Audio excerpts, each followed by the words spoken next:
Welcome to Hood Champion Boxing and Sports. In boxing, you find a way to win or you find a way to lose. Terence Crawford, I'm talking to you. Don't be Devin Haney. There's no need for you to get in the ring and to try to prove a point. Don't get out here and be Shakur Stevenson and again try to prove a point and end up getting taking unnecessary punishment. Fortunately for Shakur Stevenson, he had a few beans put on him, but nothing too serious.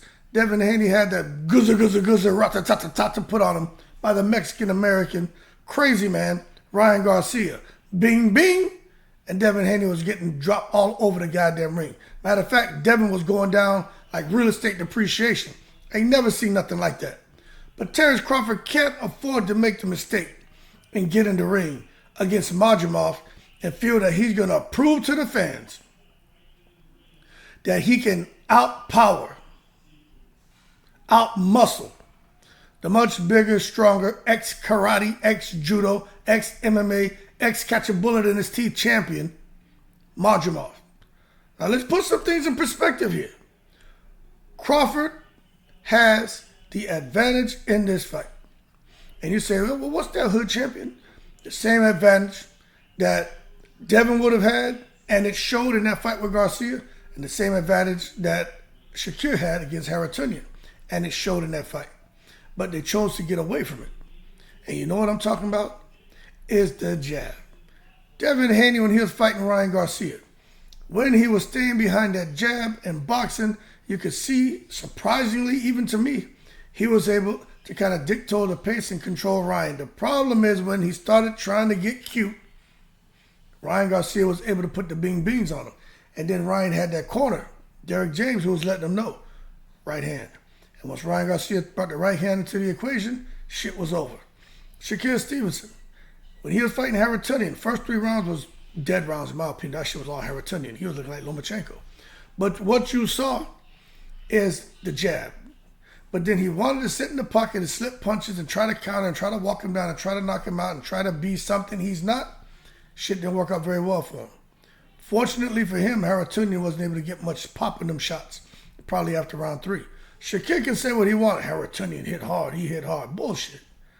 Get out of here. All of a sudden, Haratunian is Ismael Barroso. Look, when Rolly Romero came out and said, Ismael Barroso, he hits hard. Abuelo hits so hard, he hits effing hard. Nobody really believed him. His record said that he could crack. He had all them knockouts. No one really believed him. Then you saw him come out here and fight that guy, fella from the UK. Can't remember his name, but it doesn't matter. Damn near killed that man in the first round. So we believe you, Rolly. Frank Martin didn't say nothing about Haratunian being able to crack. Haratunian didn't do anything in that fight with Frank Martin, and he was landing a lot to make us believe that he hit, super hard the way Shakur Stevenson described. But one thing we know about Madrimov does hit hard. We know that for a fact. He's been knocking people out since the amateurs. And now being, 10 wins, 1 draw, 7 knockouts. Haratunian, he can crack. And with Terence Crawford, don't get in there and be like these two guys and get away from your jab. Terence Crawford has a damn near 6-inch reach advantage. Use it. There ain't nothing to prove, man. Terence Crawford, and I don't use this word. I don't use this acronym at all. But he really is one of the GOATs right now. You know what I'm saying? He has proven himself to be one of the GOATs. A lot of people say, no, he's not. Yes, he is. He's making these guys look, look less than average when he gets in the ring with them. That speaks volumes about him and his skill set. Also about, what he brings to the table. Not just that speed, just that IQ. Terence Crawford got some power. But don't fall in love with your power and say, hey, I've been able to hurt everyone that I fought. Although 9 guys were able to escape. Unknown caller. I just have to pass on this. Although you had some guys able to escape and go the distance with you, don't come in there thinking that now that you put on, this extra 7 pounds, so it's like Devin Haney going from 135 to 140.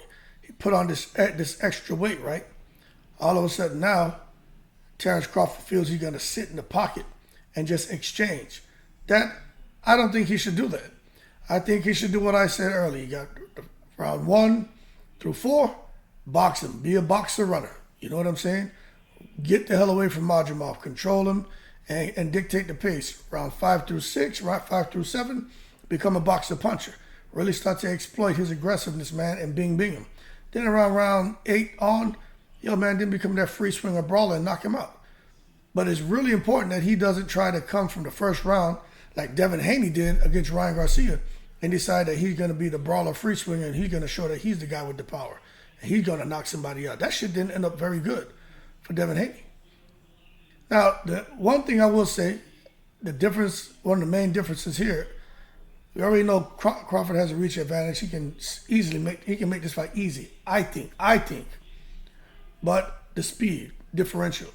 Madrimov don't have that speed like Ryan Garcia. And even Haratunian had decent speed early, but then he started to slow down and telegraph his shots.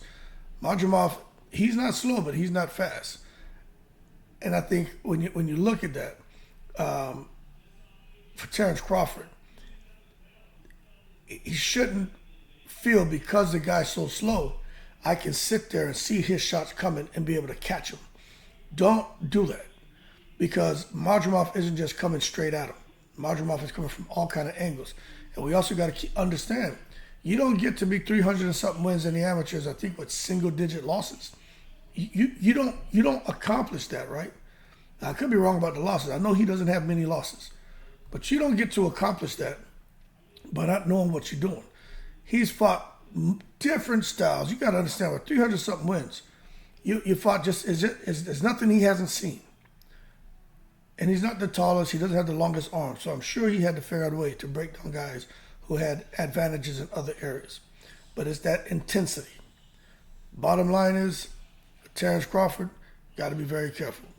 Don't be Devin Haney. Don't go in there trying to prove a point. Be who you are. Smart fighter who has patience. That's just something that, Tank Davis has. Terence Crawford has it too. There's no need to try to rush anything. Just chill out. And just allow things to unfold, which I think they will. Anyway, Terence Crawford, don't be a Devin Haney. And again, don't be a Shakur Stevenson either. And with Shakur Stevenson, don't get caught up with people and trying to, what they have to say about. They've been saying bad shit about Terence Crawford most of his career. Even right now, people still say bad things about him. I just don't understand it.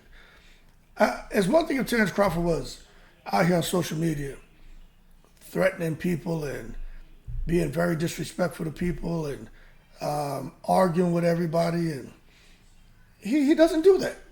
You know what I'm saying? He may go back and forth with, he got a favorite person. He got a favorite personality he likes to go back and forth with because that person likes to mess with him. But you can see that it's almost like a friendly kind of, even though it's disrespectful, a friendly disrespect. But Crawford, I think, it's not like he's doing anything, in my opinion, that would warrant people to dislike him the way they do. Like, why do people hate him? I don't understand it. I honestly don't get it. I just don't get it. But anyway, Terence Crawford, man, fight your fight and let things come to you. I think you'll be all right. Y'all keep cool. I'm in the breeze.